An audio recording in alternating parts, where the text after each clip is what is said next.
May I start, sir?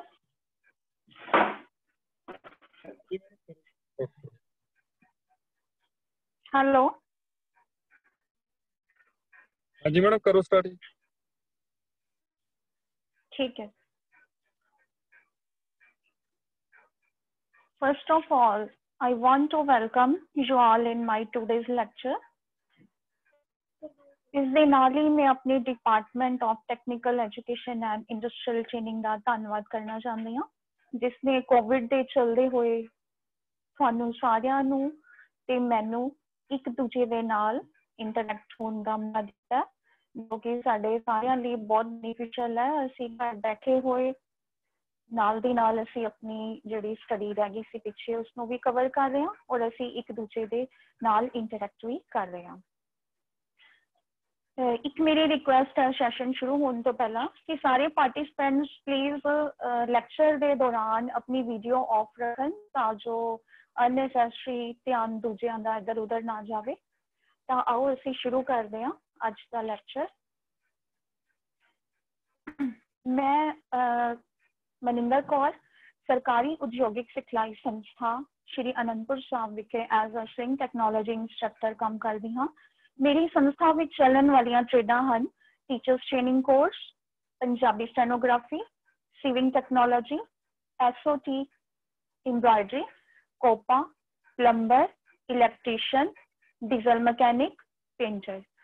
ਇਹਨਾਂ ਸਾਰੀਆਂ ਟ੍ਰੇਡਾਂ ਦੇ ਵਿੱਚ ਦਾਖਲਾ ਲੈਣ ਦੇ ਸੰਬੰਧ ਵਿੱਚ ਤੁਸੀਂ ਸਕਰੀਨ ਤੇ ਦਿੱਤੇ ਹੋਏ ਸਾਡੇ ਪ੍ਰਿੰਸੀਪਲ ਮਿਸਟਰ ਓਮ ਪ੍ਰਕਾਸ਼ ਜੀ ਦੇ ਨੰਬਰ ਦੇ ਉੱਤੇ ਕੰਟੈਕਟ ਕਰ ਸਕਦੇ ਹੋ।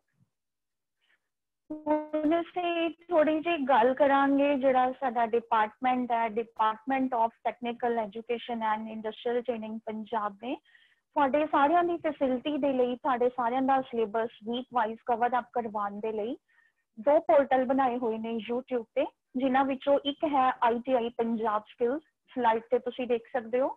ਮੇਰੀ ਸਾਰੇ ਹੀ ਸਟੂਡੈਂਟਸ ਨੂੰ ਤੇ ਸਾਰੇ ਇੰਸਟ੍ਰਕਟਰਸ ਨੂੰ ਗੁੰਜਾਰਿਸ਼ ਹੈ ਕਿ ਤੁਸੀਂ ਇਸ ਨੂੰ YouTube ਤੇ ਜਾ ਕੇ ਸਬਸਕ੍ਰਾਈਬ ਕਰੋ ਤੇ ਨਾਲ ਹੀ ਬੈਲ ਆਈਕਨ ਨੂੰ ਵੀ ਪ੍ਰੈਸ ਕਰੋ, ਤਾਂ ਜੋ ਜਦੋਂ ਵੀ ਕੋਈ ਵੀ ਤੁਹਾਡੇ ਸਿਲੇਬਸ ਦੇ ਨਾਲ ਨਵੀਂ ਵੀਡੀਓ ਅਪਲੋਡ ਹੁੰਦੀ ਹੈ ਤਾਂ ਨਾਲ ਦੀ ਨਾਲ ਤੁਹਾਨੂੰ ਮੈਸੇਜ ਆ ਜਾਵੇ। ITI ਪੰਜਾਬ ਸਕਿੱਲਸ ਦੇ ਉੱਤੇ ਤੁਸੀਂ ਕਿਸੇ ਵੀ ਟ੍ਰੇਡ ਦਾ ਪ੍ਰੈਕਟੀਕਲ ਦੀ ਵੀਡੀਓ ਵੀਕ ਵਾਈਜ਼ ਪੂਰੇ ਸਿਲੇਬਸ ਦੀ ਜਾ ਕੇ ਦੇਖ ਸਕਦੇ ਹੋ, ਪ੍ਰੈਕਟੀਕਲ ਸਿੱਖ ਸਕਦੇ ਹੋ। ਇਸ ਦੇ ਨਾਲ ਹੀ ਸਾਡਾ ਇੱਕ ਨੈਸ਼ਨਲ ਲੈਵਲ ਦਾ ਪੋਰਟਲ ਹੈ ਨਿਮੀ, ਜਿਸ ਦੇ ਉੱਤੇ ਕਿ ਤੁਸੀਂ ਅੱਜ ਦਾ ਲੈਕਚਰ ਵੀ ਅਟੈਂਡ ਕਰ ਰਹੇ ਹੋ ਜਾਂ ਕੋਵਿਡ ਦੇ ਦੌਰਾਨ ਜਿੰਨੇ ਵੀ ਲੈਕਚਰਸ ਹੋਏ ਆ ਸਾਰੇ ਤੁਸੀਂ ਇਸ ਪੋਰਟਲ ਤੇ ਹੀ ਜੁਆਇਨ ਕੀਤੇ ਨੇ। ਕਿਰਪਾ ਕਰਕੇ ਤੁਸੀਂ ਇਸ ਨੂੰ ਵੀ ਸਬਸਕ੍ਰਾਈਬ ਕਰਨਾ ਹੈ, ਕਿਉਂਕਿ ਜਿੰਨੇ ਸਾਡੇ ਲੈਕਚਰਸ ਹੋਏ ਆ ਹਰ ਇੱਕ ਟ੍ਰੇਡ ਦਾ ਲੈਕਚਰ ਤੁਹਾਨੂੰ ਨਿਮੀ ਤੇ ਜਾ ਕੇ ਪੰਜਾਬੀ ਚੈਨਲ ਨਾਮ ਦੇ ਆਈਕਨ ਉੱਤੇ ਜਦੋਂ ਤੁਸੀਂ ਪ੍ਰੈਸ ਕਰੋਗੇ ਪਲੇਲਿਸਟ ਵਿੱਚ ਜਾ ਕੇ, ਤਾਂ ਪੰਜਾਬੀ ਚੈਨਲ ਦੇ ਵਿੱਚ ਤੁਹਾਨੂੰ ਸਾਰੇ ਲੈਕਚਰਸ ਹੀ ਉੱਥੇ ਮਿਲ ਜਾਣਗੇ। ਔਰ ਕੁਝ ਲੈਕਚਰਸ ਅਪਲੋਡ ਹੋ ਰਹੇ ਹੈ, ਇਹ ਪ੍ਰੋਸੈਸ ਜਾਰੀ ਹੈ। ਇਸ ਲਈ ਕਿਰਪਾ ਕਰਕੇ ਸਾਰਿਆਂ ਨੇ ਇਹ ਦੋਨੋਂ YouTube ਦੇ ਚੈਨਲ ਜ਼ਰੂਰ ਸਬਸਕ੍ਰਾਈਬ ਕਰਨੇ ਹੈ। ਇਸ ਦੇ ਨਾਲ ਹੀ ਸਾਡੇ ਜਿਹੜੀ ਸੈਂਟਰਲ ਗਵਰਨਮੈਂਟ ਹੈ, ਸਾਡਾ ਡਿਪਾਰਟਮੈਂਟ ਹੈ director general of employment and training, ਉਹਨਾਂ ਨੇ ਇੱਕ ਗੂਗਲ ਪਲੇ ਸਟੋਰ ਤੇ ਇੱਕ ਐਪ ਸਾਡੇ ਵਾਸਤੇ ਡਿਜ਼ਾਈਨ ਕੀਤੀ ਹੈ, ਜਿਹਦਾ ਸਕਰੀਨਸ਼ਾਟ ਤੁਹਾਡੇ ਸਕਰੀਨ ਦੇ ਉੱਤੇ ਦਿਖ ਰਿਹਾ। ਆਨਲਾਈਨ ਮੌਕ ਟੈਸਟ ਨਿੰਮੀ ਵੱਲੋਂ ਹੈਗੀ ਆ। ਇਹਨੂੰ ਵੀ ਤੁਸੀਂ ਗੂਗਲ ਪਲੇ ਸਟੋਰ ਤੋਂ ਜਾ ਕੇ ਡਾਊਨਲੋਡ ਕਰਕੇ ਇਹਦੇ ਉੱਤੇ ਆਪਣੀ ਟ੍ਰੇਡ ਦੇ ਅਨੁਸਾਰ ਮੌਕ ਟੈਸਟ ਦੇ ਕੇ ਤੁਸੀਂ ਬਾਰ-ਬਾਰ ਆਪਣੇ ਆਨਲਾਈਨ ਜਿਹੜਾ ਐਗਜ਼ਾਮ ਹੋਣਾ ਉਹਦੀ ਪ੍ਰੈਕਟਿਸ ਕਰ ਸਕਦੇ ਹੋ। ਹੁਣ ਗੱਲ ਕਰਦੇ ਹਾਂ ਅਸੀਂ ਪੰਜਾਬ ਸਰਕਾਰ ਦੁਆਰਾ ਚਲਾਏ ਹੋਏ ਮਿਸ਼ਨ ਫਤਿਹ ਬਾਰੇ। ਮਿਸ਼ਨ ਫਤਿਹ ਬਾਰੇ ਤੁਸੀਂ ਜਾਣਦੇ ਹੀ ਹੋ ਕਿ ਕਰੋਨਾ ਦੇ ਨਾਲ ਲੜਨ ਵਾਸਤੇ ਸਾਡੇ captain CM captain Amarinder Singh ji ਨੇ ਇਹ ਮਿਸ਼ਨ ਚਲਾਇਆ, ਜਿਹਦੇ ਤਹਿਤ ਕਿ ਤੁਸੀਂ ਇਹਦੇ ਬਾਰੇ ਭਲੀ ਪ੍ਰਕਾਰ ਜਾਣੋ ਕਿ ਇਹ ਕਿਸ ਤਰ੍ਹਾਂ ਫੈਲਦਾ, ਪਰ ਇਸ ਨੂੰ ਰੋਕਣ ਦੇ ਵਿੱਚ ਜਿਹੜੀ ਅਸੀਂ ਸਹਾਇਤਾ ਆਪਣੀ ਸਰਕਾਰ ਦੀ ਕਰਾਂਗੇ ਉਸਨੂੰ ਹੀ ਮਿਸ਼ਨ ਫਤਿਹ ਦਾ ਨਾਮ ਦਿੱਤਾ ਗਿਆ ਹੈ, ਜਿਸ ਵਿੱਚ ਅਸੀਂ ਸਾਰੇ ਹੀ ਹੋਵਾਂਗੇ, ਚਾਹੇ ਉਹ ਸਟੂਡੈਂਟ ਹੋਵੇ, ਚਾਹੇ ਉਹ ਕੋਈ ਟੀਚਰ ਹੈ ਜਾਂ ਸਾਡੇ ਪੇਰੈਂਟਸ ਹੈ, ਕੋਈ ਵੀ ਪਰਸਨ ਹੈ, ਹਰ ਇੱਕ ਪਰਸਨ ਦਾ ਯੋਗਦਾਨ ਹੋਏਗਾ ਇਸ ਮਿਸ਼ਨ ਨੂੰ ਫਤਿਹ ਕਰਨ ਵਿੱਚ। ਇਸ ਤੋਂ ਬਚਾਅ ਵਾਸਤੇ ਸਾਨੂੰ ਕੀ ਕਰਨਾ ਚਾਹੀਦਾ ਹੈ? ਇੱਕ ਦੂਜੇ ਨਾਲ ਹੱਥ ਨਹੀਂ ਮਿਲਾਣਾ, ਔਰ ਸਾਨੂੰ ਹਮੇਸ਼ਾ ਮਾਸਕ ਦੀ ਵਰਤੋਂ ਕਰਨੀ ਚਾਹੀਦੀ ਹੈ ਤੇ ਸੋਸ਼ਲ ਡਿਸਟੈਂਸਿੰਗ ਦੀ ਸਾਨੂੰ ਘੱਟੋ ਘੱਟ 2 ਮੀਟਰ ਦੀ ਪਾਲਣਾ ਕਰਨੀ ਚਾਹੀਦੀ ਹੈ। 15-20 ਮਿੰਟ ਬਾਅਦ ਅਕਸਰ ਸਾਨੂੰ ਕਿਸੇ ਅੱਛੇ ਸਾਬਣ ਜਾਂ ਹੈਂਡ ਵਾਸ਼ ਦੇ ਨਾਲ ਸਾਨੂੰ ਆਪਣੇ ਹੱਥ ਧੋਂਦੇ ਰਹਿਣਾ ਚਾਹੀਦਾ ਹੈ, ਤਾਂ ਜੋ ਸਾਡੇ ਤੇ ਵਾਇਰਸ ਅਟੈਕ ਨਾ ਕਰ ਸਕੇ।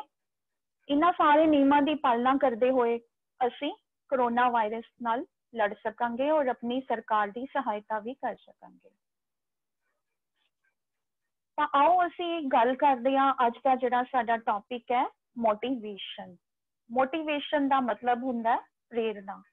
ਪ੍ਰੇਰਨਾ ਦੇ ਨਾਲ ਅਸੀਂ ਵੱਡੇ ਤੋਂ ਵੱਡਾ ਮਿਸ਼ਨ ਵੀ ਹਾਸਿਲ ਕਰ ਸਕਦੇ ਹਾਂ। ਪ੍ਰੇਰਨਾ ਉਹ ਚੀਜ਼ ਹੈ ਜਿਹੜੀ ਕਿ ਸਾਡੇ ਮਿਸ਼ਨ ਦੇ ਪ੍ਰਤੀ ਸਾਡੀ ਵਿਜ਼ਨ ਨੂੰ ਦੱਸਦੀ ਹੈ।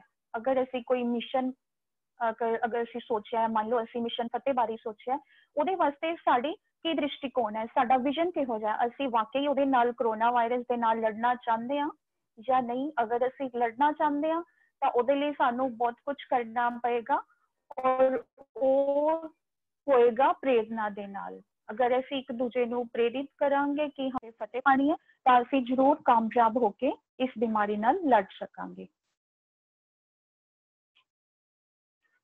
ਹੁਣ ਅਸੀਂ ਡੈਫੀਨੇਸ਼ਨ ਬਾਰੇ ਗੱਲ ਕਰਦੇ ਹਾਂ ਕਿ ਮੋਟੀਵੇਸ਼ਨ ਵਰਡ ਆਇਆ ਕਿੱਥੋਂ। ਮੋਟੀਵੇਸ਼ਨ ਵਰਡ ਹੈ ਲਾਤੀਨੀ ਭਾਸ਼ਾ ਦਾ ਜਿਹੜਾ ਵਰਡ ਹੈ ਮੋਵੇਰੇ, ਜਿਸ ਦਾ ਮਤਲਬ ਹੈ ਟੂ ਮੂਵ।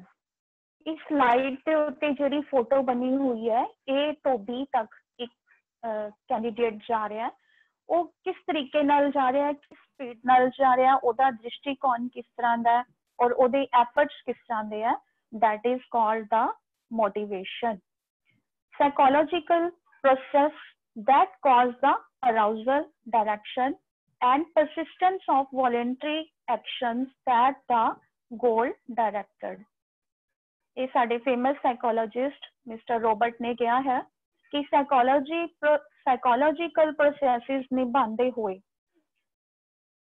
ਆਪਣੇ ਮਿਸ਼ਨ ਵੱਲ ਵਧਦੇ ਹੋਏ, ਆਪਣੀ ਅੰਤਰ ਆਤਮਾ ਨੂੰ ਜਗਾਉਣਾ, ਉਸ ਦਿਸ਼ਾ ਵਿੱਚ ਕੰਮ ਕਰਨਾ ਤੇ ਉਹਦੇ ਵਿੱਚ ਸਵੈ ਇੱਛਤ ਜਿਹੜੇ ਸਾਡੇ ਐਕਸ਼ਨ ਹੈ ਉਹਨਾਂ ਦੇ ਨਾਲ ਆਪਣੇ ਗੋਲ ਨੂੰ ਪੂਰਾ ਕਰਨਾ ਹੀ ਮੋਟੀਵੇਸ਼ਨ ਕਹਾਉਂਦਾ ਹੈ। ਮੋਟੀਵੇਸ਼ਨ ਸਕਸੈਸ ਵੱਲ, ਸਫਲਤਾ ਵੱਲ ਜਾਣ ਦੀ ਇੱਕ ਚਾਬੀ ਹੈ। ਅਗਰ ਅਸੀਂ ਸਕਸੈਸਫੁਲ ਟੀਚਿੰਗ ਲਵਾਂਗੇ, ਅਗਰ ਅਸੀਂ ਸਫਲਤਾਪੂਰਵਕ ਅਸੀਂ ਸਿੱਖਾਂਗੇ ਤਾਂ ਉਹਦੇ ਨਾਲ ਸਾਨੂੰ ਸਫਲਤਾ ਪ੍ਰਾਪਤ ਹੋਏਗੀ, ਉਹਦੇ ਨਾਲ ਅਸੀਂ ਆਪਣਾ ਮਿਸ਼ਨ ਫਤਿਹ ਕਰ ਸਕਦੇ ਹਾਂ। ਹੁਣ ਅਸੀਂ ਗੱਲ ਕਰਦੇ ਹਾਂ ਕਨਸੈਪਟ ਆਫ ਮੋਟੀਵੇਸ਼ਨ। ਮੋਟੀਵੇਸ਼ਨ ਦੀ ਧਾਰਨਾ ਕੀ ਹੈ? ਕਨਸੈਪਟ ਦਾ ਮਤਲਬ ਹੁੰਦਾ ਧਾਰਨਾ। The term motivation is derived from the word motive. ਜਿਹੜਾ motivation word ਹੈ ਇਹ motive word ਤੋਂ derive ਕੀਤਾ ਗਿਆ। motive ਦਾ ਮਤਲਬ ਉਦੇਸ਼ ਹੁੰਦਾ ਹੈ। The word motive as a noun is an objective. As a verb, this word means moving into action. ਅਗਰ ਅਸੀਂ ਕਿਰਿਆ ਦੀ ਗੱਲ ਕਰੀਏ ਤੇ ਕਿਰਿਆ ਦੇ ਵਿੱਚ motive word ਦਾ ਮਤਲਬ ਹੁੰਦਾ ਹੈ ਆਪਣੇ ਐਕਸ਼ਨ ਵੱਲ ਵਧਣਾ, ਆਪਣੇ ਉਦੇਸ਼ ਵੱਲ ਵਧਣਾ। Therefore, motives are forces which induce people to act in a way so as to ensure the fulfillment of a particular human need at a time. Motive ਇੱਕ ਐਸਾ ਬਲ ਹੈ ਜਿਹੜੇ ਲੋਕ ਹੈ ਉਹ ਇਸ ਤਰ੍ਹਾਂ ਕਿਰਿਆ ਕਰਦੇ ਹਨ ਜਿਹਦੇ ਨਾਲ ਕਿ ਉਹਨਾਂ ਦੀ ਜਿਹੜੀ ਪਾਰਟਿਕੂਲਰ ਉਦੇਸ਼ ਹੈ ਜਾਂ ਪਾਰਟਿਕੂਲਰ ਜ਼ਰੂਰਤ ਹੈ ਉਹਨੂੰ ਸਮੇਂ ਦੇ ਪਾਬੰਦ ਹੋ ਕੇ ਪੂਰਾ ਕਰਨਾ। Behind every human action there is a motive. ਇਨਸਾਨ ਦੇ, ਹਿਊਮਨ ਬੀਇੰਗ ਦੇ ਹਰ ਇੱਕ ਐਕਸ਼ਨ ਪਿੱਛੇ, ਹਰ ਇੱਕ ਕੰਮ ਪਿੱਛੇ ਕੋਈ ਨਾ ਕੋਈ ਉਦੇਸ਼ ਜ਼ਰੂਰ ਹੁੰਦਾ ਹੈ। ਹੁਣ ਅਸੀਂ ਕੁਝ ਡੈਫੀਨੇਸ਼ਨਸ ਬਾਰੇ ਗੱਲ ਕਰਦੇ ਹਾਂ। Motivations mean a process of stimulating people to action to accomplish desired goods. Motivation एक ऐसा साधन है ਜਿਸ ਦੇ ਨਾਲ ਕਿ ਅਸੀਂ ਆਪਣੇ ਜਿਹੜੇ ਉਦੇਸ਼ ਹੈ, ਸਵੈ ਇੱਛਤ ਜਿਹੜੇ ਉਦੇਸ਼ ਹੈ, ਉਹਨਾਂ ਨੂੰ ਪੂਰਾ ਕਰਨ ਦੇ ਲਈ ਉਤਸ਼ਾਹਿਤ ਕਰਨਾ ਹੀ ਮੋਟੀਵੇਸ਼ਨ ਕਹਾਉਂਦਾ ਹੈ। ਇਹ ਡੈਫੀਨੇਸ਼ਨ ਹੈਗੀ ਹੈ ਵਿਲੀਅਮ ਜੀ ਸਕੌਟ, ਜੋ ਕਿ ਇੱਕ ਫੇਮਸ ਸਾਈਕੋਲੋਜਿਸਟ ਹਨ। ਸੈਕਿੰਡ ਡੈਫੀਨੇਸ਼ਨ ਹੈ ਸਾਡੇ ਕੋਲ mister ਫਿਲਿਪੋ the. Motivation is the process of attempting to influence others to do your will through the possibility of gain or reward. Motivation एक ऐसा process है, एक ऐसा साधन है जिस ਨਾਲ ਕਿ ਅਸੀਂ ਇੱਕ ਦੂਜੇ ਨੂੰ ਪ੍ਰਭਾਵਿਤ ਕਰਨ ਦੀ ਕੋਸ਼ਿਸ਼ ਕਰਦੇ ਹਾਂ ਜਾਂ ਆਪਣਾ ਜਿਹੜਾ ਰਿਵਾਰਡ ਹੈ ਜਾਂ ਸਾਡਾ ਉਦੇਸ਼ ਹੈ ਉਸਨੂੰ ਪੂਰਾ ਕਰਨ ਦੇ ਲਈ ਜੋ ਅਸੀਂ ਆਪਣੀ ਗੁੱਡਵਿਲ ਦੇ ਨਾਲ ਅਸੀਂ ਕੋਸ਼ਿਸ਼ ਕਰਦੇ ਹਾਂ ਉਹਨੂੰ ਹੀ motivation ਕਿਹਾ ਜਾਂਦਾ ਹੈ। Motivation is in fact pressing the right button to get the desired human behavior. Motivation ਨੂੰ ਅਸੀਂ ਇੱਕ ਐਸਾ ਬਟਨ ਕਵਾਂਗੇ, ਇੱਕ ਐਸਾ ਸਹੀ ਬਟਨ ਹੈ, ਇੱਕ ਐਸਾ ਸਹੀ ਸਾਧਨ ਹੈ ਜਿਸ ਨਾਲ ਕਿ ਅਸੀਂ ਆਪਣੇ ਜੋ ਸਵੈ ਇੱਛਤ, ਜੋ ਸਾਡੀ ਇੱਛਾ ਦੇ ਅਨੁਸਾਰ ਹਿਊਮਨ ਬਿਹੇਵੀਅਰ ਹੁੰਦਾ ਹੈ ਉਹਨੂੰ ਪੂਰਾ ਕਰਨ ਦੇ ਵਿੱਚ ਕੋਸ਼ਿਸ਼ ਕਰਦੇ ਹਾਂ, ਉਸਨੂੰ ਹੀ ਮੋਟੀਵੇਸ਼ਨ ਕਿਹਾ ਜਾਂਦਾ ਹੈ। ਹੁਣ ਅਸੀਂ ਮੋਟੀਵੇਸ਼ਨ ਦੀ ਨੇਚਰ ਦੇ ਨਾਲ ਕਿ ਮੋਟੀਵੇਸ਼ਨ ਦੀ ਨੇਚਰ ਕਿਸ ਤਰ੍ਹਾਂ ਦੀ ਹੈ। A vision that motivates is the standard constant for success across all social classes and or lifestyles. It does not matter how many years a person spent in classrooms, a motivating vision is the common denominator for the achievement. Motivation एक ऐसा साधन है ਜਿਹੜੇ ਕਿ ਸਾਡੀ ਦਿਸ਼ਾ ਤੈਅ ਕਰਦਾ ਹੈ, ਸਾਡਾ ਆਪਣੇ ਗੋਲ ਨੂੰ ਪੂਰਾ ਕਰਨ ਲਈ ਸਾਡਾ ਨਜ਼ਰੀਆ ਕਿਸ ਤਰ੍ਹਾਂ ਦਾ ਹੈ ਉਹ ਮੋਟੀਵੇਸ਼ਨ ਦੇ ਵਿੱਚ ਆਉਂਦਾ ਹੈ। ਬੇਸ਼ੱਕ ਉਹ ਕਿਸੇ ਸਾਡੀ ਸੁਸਾਇਟੀ ਦਾ ਹੋਵੇ ਜਾਂ ਸਾਡੇ ਲਾਈਫ ਸਟਾਈਲ ਦੇ ਨਾਲ ਜੁੜਿਆ ਹੋਵੇ। ਇਹ ਕੋਈ ਜ਼ਰੂਰੀ ਨਹੀਂ ਹੈ ਕਿ ਅਸੀਂ ਕਿੰਨੇ ਸਾਲ ਅਸੀਂ ਕਲਾਸਰੂਮ ਵਿੱਚ ਬਿਤਾਏ ਹੈ। ਮੋਟੀਵੇਸ਼ਨ ਸਾਡਾ ਅੰਦਰੂਨੀ ਨਜ਼ਰੀਆ ਹੁੰਦਾ ਔਰ ਇੱਕ ਸਭ ਤੋਂ ਪਹਿਲਾ ਸਟੈਪ ਹੈ ਆਪਣੀ ਸਫਲਤਾ ਵੱਲ ਵਧਣ ਦਾ। Abraham Lincoln never went to school. America ਦੇ ਜਿਹੜੇ ਪੂਰਵ ਰਾਸ਼ਟਰਪਤੀ ਸੀ ਅਬਰਾਹਮ ਲਿੰਕਨ, ਉਹ ਕਦੇ ਵੀ ਸਕੂਲ ਨਹੀਂ ਗਏ ਪਰ ਉਹ ਫਿਰ ਵੀ ਅਮਰੀਕਾ ਦੇ ਪ੍ਰੈਜ਼ੀਡੈਂਟ ਬਣੇ। ਕਿਉਂ? ਕਿਉਂਕਿ ਉਹਨਾਂ ਕੋਲ ਇੱਕ ਨਜ਼ਰੀਆ ਸੀ, ਉਹਨਾਂ ਕੋਲ ਇੱਕ ਪ੍ਰੇਰਨਾ ਸੀ ਕੁਝ ਵੱਡਾ ਕਰਨ ਦੀ, ਜਿਹਦੀ ਵਜ੍ਹਾ ਨਾਲ ਉਹ ਅਮਰੀਕਾ ਦੇ ਰਾਸ਼ਟਰਪਤੀ ਬਣੇ। ਔਰ ਉਹਦੇ ਵਿੱਚ ਜਿਵੇਂ ਕਿ ਤੁਹਾਨੂੰ ਮੈਂ ਪਹਿਲਾਂ ਦੱਸਿਆ ਉਹ ਕਦੇ ਵੀ ਸਕੂਲ ਨਹੀਂ ਸੀ ਗਏ। ਉਹਨਾਂ ਦੇ ਅੰਦਰ ਅੰਦਰੂਨੀ ਪ੍ਰੇਰਨਾ ਹੀ ਇੰਨੀ ਜ਼ਿਆਦਾ ਸੀ ਕਿ ਉਹ ਆਪਣੀ ਮਿਸ਼ਨ ਵੱਲ ਵਧਦੇ ਹੋਏ successful ਹੋਏ। In addition, his vision was so powerful that it motivated everyone around him and that energy motivated the country. ਉਹਨਾਂ ਦਾ ਨਜ਼ਰੀਆ ਹੀ ਇੰਨਾ ਪਾਵਰਫੁਲ ਸੀ, ਇੰਨਾ ਤਾਕਤ ਵਾਲਾ ਸੀ ਕਿ ਉਹਨਾਂ ਨੇ ਹਰ ਇੱਕ ਇਨਸਾਨ ਨੂੰ ਆਪਣੇ ਆਸੇ ਪਾਸੇ ਜਿੰਨੇ ਇਨਸਾਨ ਸੀ ਸਾਰਿਆਂ ਨੂੰ ਮੋਟੀਵੇਟ ਕੀਤਾ ਔਰ ਉਹ ਜਿਹੜੀ ਐਨਰਜੀ ਸੀ ਪੋਜ਼ਿਟਿਵ ਐਨਰਜੀ ਉਸਨੇ ਪੂਰੇ ਅਮਰੀਕਾ ਨੂੰ, ਪੂਰੀ ਕੰਟਰੀ ਨੂੰ ਮੋਟੀਵੇਟ ਕੀਤਾ। ਹੁਣ ਅਸੀਂ ਐਲੀਮੈਂਟਸ ਬਾਰੇ ਗੱਲ ਕਰਦੇ ਹਾਂ। ਐਲੀਮੈਂਟਸ ਹੁੰਦੇ ਆ ਤੱਤ। ਮੋਟੀਵੇਸ਼ਨ ਦੇ ਤੱਤ ਕੀ ਹਨ? Motivation starts with the desire to be free from dependency on others, freedom to live the lifestyle we dream of, freedom to explore our ideas. Motivation ਕੀ ਹੈ? Motivation ਇੱਕ ਇੱਛਾ ਹੈ ਫ੍ਰੀ ਰਹਿਣ ਦੀ, ਦੂਜਿਆਂ ਤੇ ਤਾਂ ਜੋ ਅਸੀਂ ਨਿਰਧਾਰਿਤ ਨਾ ਹੋਈਏ, ਦੂਜਿਆਂ ਤੇ ਅਸੀਂ ਡਿਪੈਂਡ ਨਾ ਹੋਈਏ, ਇੰਡੀਵਿਜੂਅਲੀ ਆਪਣੇ ਆਤਮ ਨਿਰਭਰਤਾ ਨਾਲ ਜ਼ਿੰਦਗੀ ਜੀਣ ਦਾ ਇੱਕ ਸਾਧਨ ਹੈ। ਇਸ ਦੇ ਨਾਲ ਅਸੀਂ ਕੀ ਕਰ ਸਕਦੇ ਹਾਂ? ਆਪਣੇ ਅਨੁਸਾਰ ਲਾਈਫ ਸਟਾਈਲ ਜੀਣ ਦੀ ਸਾਨੂੰ ਖੁੱਲ੍ਹ ਮਿਲ ਜਾਂਦੀ, ਆਜ਼ਾਦੀ ਮਿਲ ਜਾਂਦੀ, ਅਸੀਂ ਆਪਣੇ ਸੁਪਨਿਆਂ ਨੂੰ ਆਪਣੇ ਤਰੀਕੇ ਨਾਲ ਪੂਰਾ ਕਰ ਸਕਦੇ ਹਾਂ। Total freedom is not possible for desirable struggle to achieve that ideal is the basis for motivation. Motivation is but on three basic elements. Total freedom ਸੰਭਵ ਨਹੀਂ ਹੈ ਕਿਉਂਕਿ man is a social animal। ਤਾਂ ਅਗਰ ਮੈਨ social animal ਹੈ, ਅਸੀਂ ਸਾਰੇ social animal ਆ, ਤਾਂ ਸਾਨੂੰ ਇਸ ਜ਼ਿੰਦਗੀ ਨੂੰ ਜੀਣ ਦੇ ਲਈ ਇੱਕ ਦੂਜੇ ਦੀ ਸਹਾਰੇ ਦੀ ਲੋੜ ਪੈਂਦੀ ਹੈ। ਸੋਸਾਇਟੀ ਜਿਸਨੂੰ ਕਿ ਸਮਾਜ ਕਿਹਾ ਜਾਂਦਾ ਹੈ, ਸਾਨੂੰ ਇਸ ਸਮਾਜ ਦੇ ਵਿੱਚ ਜ਼ਿੰਦਗੀ ਜੀਉਣ ਦੇ ਲਈ ਇੱਕ ਦੂਜੇ ਦੇ ਦੋਸਤਾਂ ਦੀ, ਸਹੇਲੀਆਂ ਦੀ, ਫੈਮਿਲੀ ਦੀ ਜ਼ਰੂਰਤ ਪੈਂਦੀ ਹੈ। ਤਾਂ ਇਹਦੇ ਵਿੱਚ ਅਸੀਂ ਇਹ ਕਹਿ ਸਕਦੇ ਹਾਂ ਕਿ ਪੂਰਨ ਆਜ਼ਾਦੀ ਸੰਭਵ ਨਹੀਂ ਹੈ, ਬਟ ਫਿਰ ਵੀ ਅਸੀਂ ਆਪਣੇ ਗੋਲ ਨੂੰ ਅਚੀਵ ਕਰਨ ਦੇ ਲਈ ਕੋਸ਼ਿਸ਼ ਕਰਦੇ ਹੋਏ ਆਪਣੇ ਗੋਲ ਵੱਲ ਵੱਧ ਸਕਦੇ ਹਾਂ। ਮੋਟੀਵੇਸ਼ਨ ਜਿਹੜੀ ਹੈ ਉਹ ਬੇਸਿਕਲੀ 3 ਤੱਤਾਂ ਤੇ ਨਿਰਧਾਰਿਤ ਹੈ। ਨੰਬਰ 1 ਹੈ motivation starts with the need, vision, dream or desire to achieve the seemingly impossible।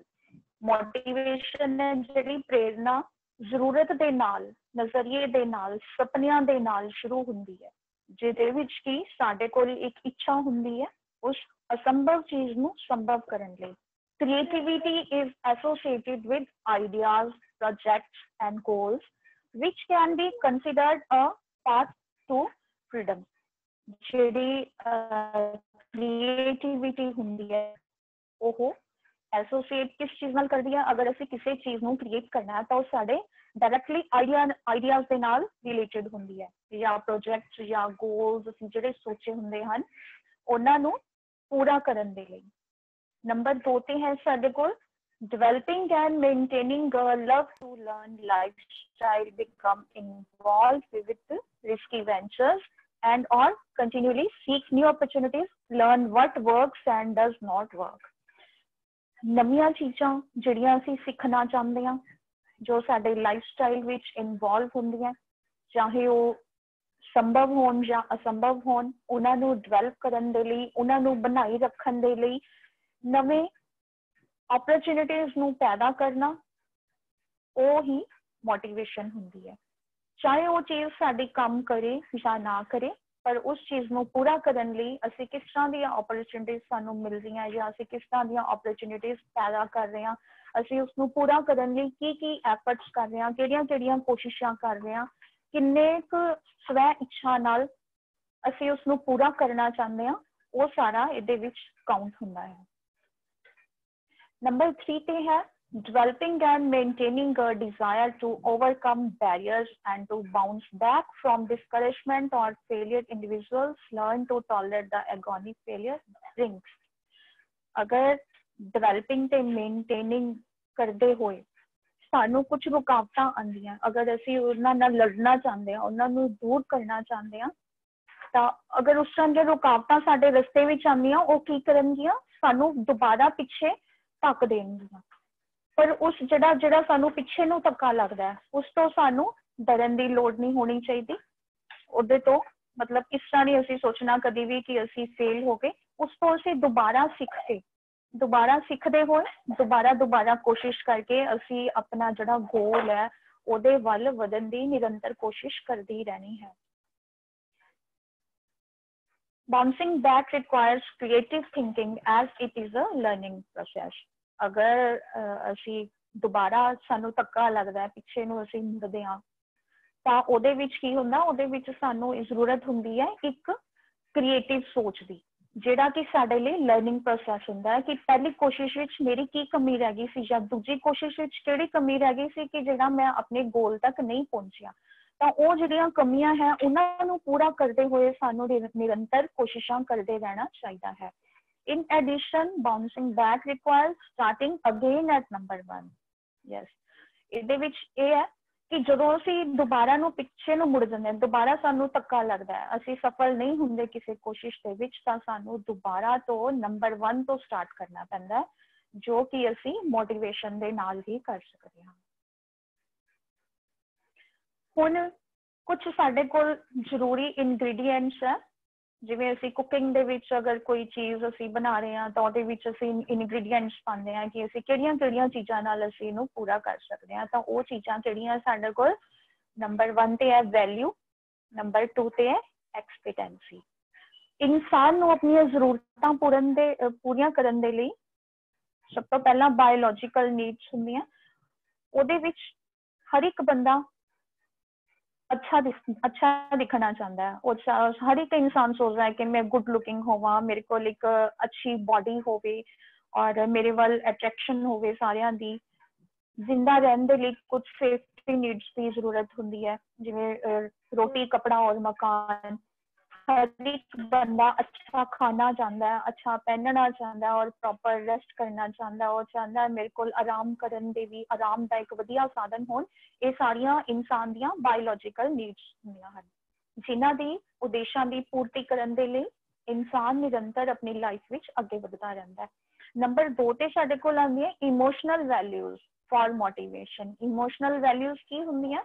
किसी काम नूं करन लई उत्सुकता, प्यार, प्रशंसा, ਜਿਹੜੀ कि साडे मोटिवेशनल बिहेवियर ਲਈ बहुत ज्यादा जरूरी है। सपोज करो अगर ਅਸੀਂ ਇੱਕ ਵਾਰ ਅਸੀਂ ਕੰਮ ਕਰਨ ਦੇ ਵਿੱਚ ਫੇਲ ਹੋ ਗਏ ਤਾਂ ਦੁਬਾਰਾ ਤੋਂ ਸਾਨੂੰ ਅਗਰ ਕੰਮ ਕਰਨ ਲਈ ਕੋਈ ਸਾਨੂੰ ਪ੍ਰੇਰਿਤ ਨਹੀਂ ਕਰੇਗਾ, ਸਾਨੂੰ ਪਿਆਰ ਦੇ ਨਾਲ ਕੋਈ ਨਹੀਂ ਸਮਝਾਏਗਾ ਤਾਂ ਅਸੀਂ ਕਵਾਂਗੇ ਛੱਡੋ ਪਰੇ, ਅਸੀਂ ਇਹ ਕੰਮ ਕਰਨਾ ਹੀ ਨਹੀਂ। 2-3 ਵਾਰ ਕੋਸ਼ਿਸ਼ ਕਰਨ ਤੋਂ ਬਾਅਦ ਅਸੀਂ ਆਰਾਮ ਨਾਲ ਥੱਕ ਕੇ ਬਹਿ ਜਾਂਦੇ ਹਾਂ कि हुण साडे च हिम्मत नहीं है, ਅਸੀਂ ਹੁਣ कोशिश नहीं कर सकते। पर ਜਿਹੜੀਆਂ इमोशनल वैल्यूज है, चाहे वो साडे फैमिली ਵੱਲੋਂ ਦਿੱਤੀਆਂ ਜਾਂਦੀਆਂ ਸਾਨੂੰ, चाहे वो साडे टीचर साहिबान ਦਿੰਦੇ है ਜਾਂ ਸਾਡਾ ਕੋਈ ਫਰੈਂਡ ਹੈਗਾ, इमोशनल वैल्यूज साडे रोज ਦੀ ਜ਼ਿੰਦਗੀ ਦੇ ਵਿੱਚ ਬਹੁਤ ਜ਼ਿਆਦਾ ਸਪੋਰਟ ਕਰਦੀਆਂ। इमोशनल वैल्यूज ਦੇ सहारे ही इंसान अपनी ਜ਼ਿੰਦਗੀ ਵਿੱਚ ਜਿੰਨੀਆਂ ਵੀ प्रॉब्लम्स ਆਉਂਦੀਆਂ ਉਹਨਾਂ ਤੋਂ ਜਿੱਤ ਸਕਦਾ ਹੈ।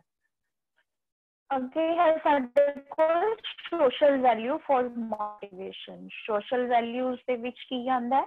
ਇੱਕ ਦੂਜੇ ਨਾਲ ਕੋਆਪਰੇਸ਼ਨ ਕਰਨਾ, ਉਹਦੇ ਵਿੱਚ ਇੱਕ ਦੂਜੇ ਦਾ ਸਾਡਾ ਲਵ ਹੋ ਗਿਆ, wants to walk on good society parameters. ਸਾਡੇ ਸਮਾਜ ਦੇ ਵਿੱਚ ਸਾਡੇ ਕਿਹੋ ਜਿਹੇ ਰਿਲੇਸ਼ਨਸ ਹੈ ਇੱਕ ਦੂਜੇ ਨਾਲ, ਉਹ ਰਿਲੇਸ਼ਨਸ ਚਾਹੇ ਸਾਡੇ ਫੈਮਿਲੀ ਦੇ ਵਿੱਚ ਸਾਰੇ ਸਾਡੇ ਮੈਂਬਰਸ ਦੇ ਨਾਲ ਹੋਣ, ਆਪਣੇ ਭੈਣ ਭਰਾ, ਆਪਣੇ ਮਾਤਾ ਪਿਤਾ ਜਾਂ ਆਪਣੇ चाचे ताए, नाना नानी, दादा दादी, कोई भी है साडे फैमिली विच, और साडे रिश्ते हो गए। उस तो बाद साडा फ्रेंड सर्कल आ गया, उस तो बाद साडे स्कूल एंड कॉलेज फ्रेंड्स, अगर तुसी स्कूल कॉलेज पढ़दे हो या फिर अगर तुसी जॉब करदे हो तां जॉब विच साडे किस तरह दे साडे उत्थे रेपुटेशन है। ये साडियां सारियां सोशल वैल्यूज दे विच आंदियां। Different interest areas, attitude, aptitude for varied motivation. साडा दूजियां प्रति एटीट्यूड किस तरह का है और साडा काम करन लई मोटिवेशन दे लई साडा किस तरह का एप्टीट्यूड है किसी काम नूं करन दे लई या दूजियां दा साडे प्रति की नजरिया है, ये साडा सारा सोशल वैल्यूज दे विच आंदा है। इस सारे तो सानू की सिक्ख्या मिलती है? इस सारे तो सानू ये सिक्ख्या मिलती है, the most important thing about motivation is goal setting. You should always have a goal. ਜਿਹੜੀ ਸਭ ਤੋਂ ਮਹੱਤਵਪੂਰਨ ਚੀਜ਼ ਹੈ ਮੋਟੀਵੇਸ਼ਨ ਦੇ ਸੰਬੰਧ ਵਿੱਚ ਉਹ ਹੈਗੀ ਆ ਗੋਲ ਸੈੱਟ ਕਰਨਾ। ਜਦੋਂ ਤੱਕ ਸਾਡੇ ਕੋਲ ਗੋਲ ਸੈੱਟ ਨਹੀਂ ਹੋਏਗਾ ਤਾਂ ਅਸੀਂ ਕੋਸ਼ਿਸ਼ ਵੀ ਨਹੀਂ ਕਰਾਂਗੇ। ਅਗਰ ਸਾਡੀ ਜ਼ਿੰਦਗੀ ਦਾ ਕੋਈ ਮਕਸਦ ਹੈਗਾ ਤਾਂ ਹੀ ਅਸੀਂ ਉਸ ਵੱਲ ਨਿਰੰਤਰ ਵਧਦੇ ਹੋਏ ਆਪਣੇ ਗੋਲ ਨੂੰ ਪੂਰਾ ਕਰਨ ਦੇ ਲਈ ਅਸੀਂ ਕੋਸ਼ਿਸ਼ਾਂ ਕਰਾਂਗੇ ਮੋਟੀਵੇਸ਼ਨ ਦੇ ਨਾਲ। ਤਾਂ you should have always have a goal. ਸਾਡੇ ਸਾਰਿਆਂ ਕੋਲ ਇੱਕ ਆਪਣੀ ਜ਼ਿੰਦਗੀ ਦਾ ਮਨੋਰਥ ਹੋਣਾ ਚਾਹੀਦਾ, ਇੱਕ ਗੋਲ ਹੋਣਾ ਚਾਹੀਦਾ। ਉਹ ਚਾਹੇ ਸਾਡੇ ਸਟੱਡੀ ਦੇ ਪ੍ਰਤੀ ਹੈ, ਚਾਹੇ ਸਾਡੀ ਜੌਬ ਦੇ ਪ੍ਰਤੀ ਹੈ, ਚਾਹੇ ਸਾਡੀ ਸੋਸ਼ਲ ਜਿਹੜੀ ਲਾਈਫ ਹੈ ਉਹਦੇ ਵਿੱਚ ਕੁਝ ਹੋਰ ਚੀਜ਼ ਹੈ। ਇਹ ਇੱਕ ਫੇਮਸ ਸਾਈਕੋਲੋਜਿਸਟ ਹੈ, ਉਹਨਾਂ ਵੱਲੋਂ ਫ੍ਰੈਂਸੀ ਸਮਿਥ ਜੀ ਨੇ ਇਹ ਗੱਲ ਕਹੀ ਹੋਈ ਹੈ। ਹੁਣ ਅਸੀਂ ਗੱਲ ਕਰਦੇ ਹਾਂ ਕਿ ਪ੍ਰੇਰਨਾ ਕਿੰਨੇ ਤਰ੍ਹਾਂ ਦੀ ਹੁੰਦੀ ਹੈ। ਪ੍ਰੇਰਨਾ ਦੋ ਤਰ੍ਹਾਂ ਦੀ ਹੁੰਦੀ ਹੈ। ਇੱਕ ਹੁੰਦੀ ਹੈ ਅੰਦਰੂਨੀ ਪ੍ਰੇਰਨਾ, ਜਿਸ ਨੂੰ ਕਿ ਅਸੀਂ ਇੰਟ੍ਰਿੰਸਿਕ ਮੋਟੀਵੇਸ਼ਨ ਕਹਿੰਦੇ ਹਾਂ। ਦੂਜੀ ਹੁੰਦੀ ਹੈ ਐਕਸਟ੍ਰਿੰਸਿਕ, ਜੋ ਕਿ ਬਾਹਰੀ ਪ੍ਰੇਰਨਾ ਹੁੰਦੀ ਹੈ। ਅੰਦਰੂਨੀ ਪ੍ਰੇਰਨਾ ਕੀ ਹੁੰਦੀ ਹੈ?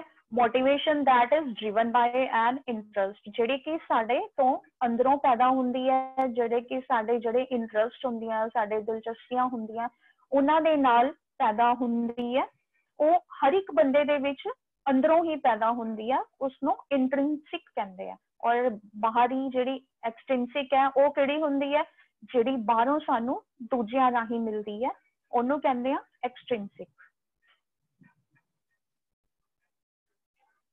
ਹੁਣ ਕੁਝ ਫੈਕਟਰਸ ਹੈ ਜਿਹੜੇ ਸਾਡੇ ਅੰਦਰੂਨੀ ਪ੍ਰੇਰਨਾ ਨੂੰ ਪ੍ਰਮੋਟ ਕਰਦੇ ਆ। ਉਹ ਫੈਕਟਰਸ ਕਿਹੜੇ ਆ? ਸਾਨੂੰ ਅੰਦਰੂਨੀ ਪ੍ਰੇਰਨਾ ਕਿਵੇਂ ਮਿਲਦੀ ਹੈ? ਜਿਸ ਕੰਮ ਪ੍ਰਤੀ ਸਾਡਾ ਇੰਟਰਸਟ ਹੋਵੇ।